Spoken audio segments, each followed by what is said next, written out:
Amores não realizados. Olá pessoal, tudo bem? Hoje eu vim falar de 3 histórias da literatura que são amores não realizados. Uma dessas histórias da literatura, mas é baseada em fatos reais. Vocês já vão ver qual que é.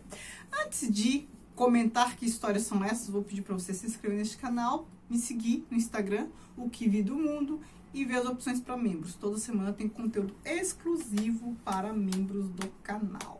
Certo? Agora vamos à primeira história, que é muito boa, é triste, é um pouco de tudo. Grande Sertão Veredas, a história do Riobaldo e da Diadorim. Não dá pra falar dessa história de amor sem dar spoiler. Eu nem sei se a gente pode considerar spoiler obra clássica como essa, mas enfim. Se você não conhece a história, vou deixar a minutagem aqui. Pule para a próxima quando eu falar da segunda história. Agora eu vou tratar da razão por que é não realizado. É não realizado? Por quê? Porque primeiro o Riobaldo acha que Diadorim é homem. Então ele já sente, a gente já percebe aqui, ele se percebe gostando do amigo, né? Do jagunço Diadorim. E assim, mas só porque o homem não pode ter uma história de amor? Pode, mas assim, a pessoa se permitia, né? Ele sentia, sabia que sentia, mas daí a ter romance, a gente nem sabe se isso iria acontecer se Diadorim fosse mesmo homem. Mas não é, é mulher. Só que ele descobre isso quando ela morre. Então, a segunda razão para não ter romance, ela morre. Porque ela sobrevivendo, sendo homem ou não, poderia acontecer romance, mas a morte aqui que é, na verdade, o que impede o romance de se realizar. Mas, assim, é uma história de amor, não dá pra negar, porque ele se apaixonou por ela também gosta dele, a gente sabe disso. Mas, infelizmente, não aconteceu. A outra história, Como Água para Chocolate, foi até indicação de vocês. Aliás, Grande Sertão Veredas também. Grande Sertão Veredas tem vídeo sobre essa história aqui, hein? Então dê uma olhadinha, caso você queira. Como Água para Chocolate, eu acho que eu não tenho um vídeo da Laura Esquivel, essa história de amor, que muita gente não leu o livro, mas viu o filme. Tem o filme, né?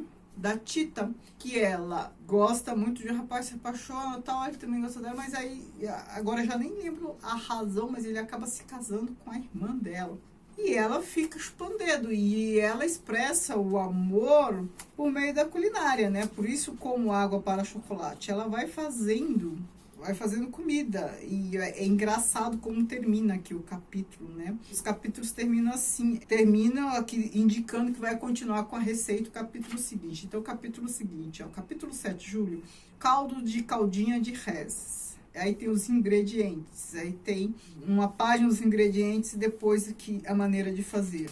E faz, e aí a história, né? Aqui a gente tá, pelo que dá a entender, durante ali a Revolução Mexicana, batalhas da Revolução, e ela com essa história de amor não realizado que expressa por meio da culinária. E aqui a outra história, e essa é a história real, né? Realmente aconteceu. A gente pode considerar que é realizado ou que não é realizado, né? Talvez eu acho que o ideal seria considerar uma história abreviada, porque é a história do Dom Pedro I de Portugal, né? Não tem nada a ver com o Brasil. Eu tô mostrando aqui o Camões porque o Camões nos Lusíadas narra essa história da Inês de Castro e do Dom Pedro I.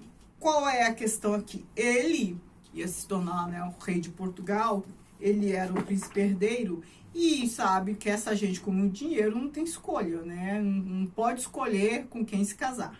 Se casa com quem é mais conveniente, principalmente naquela época. Não tem liberdade, né? Amor é coisa para pobre. Ele estava jurado a se casar com outra fidalga lá, da nobreza, mas ele acaba se apaixonando pela dama de companhia dela, que é a Inês de Castro. E eles têm um relacionamento. Eles têm um caso, e aí depois ele realmente se casa, né, com uma pretendida, e ele continua tendo um caso com a Inês de Castro. Até que a esposa dele falece, e aí ele continua com a Inês de Castro. Ele tem 4 filhos com ela. Só que o pai dele, claro, ela contra essa relação. E aí o despista, sei lá, manda para algum canto, para alguma guerra ou para algum canto, e manda aí, trama o assassinato da Inês de Castro. Ele com outros nobres lá, eles acabam matando a Inês de Castro enquanto Dom Pedro está longe. Quando Dom Pedro volta, ele fica desesperado, né? Ela morreu assim com 30 anos. Ele se vinga de quem matou. Mas é uma história muito famosa e muito bonita que aparece aqui no canto terceiro dos Lusíadas e é uma história assim, muito conhecida em Portugal. Então aqui nós temos 3 histórias de amor. Então uma aqui portuguesa, uma brasileira e uma mexicana. Me digam qual história vocês conhecem, o que vocês me recomendam para este quadro, para atualizar esse quadro aqui, as histórias de amor não realizadas. Eu adoro saber. Muito obrigada, beijos e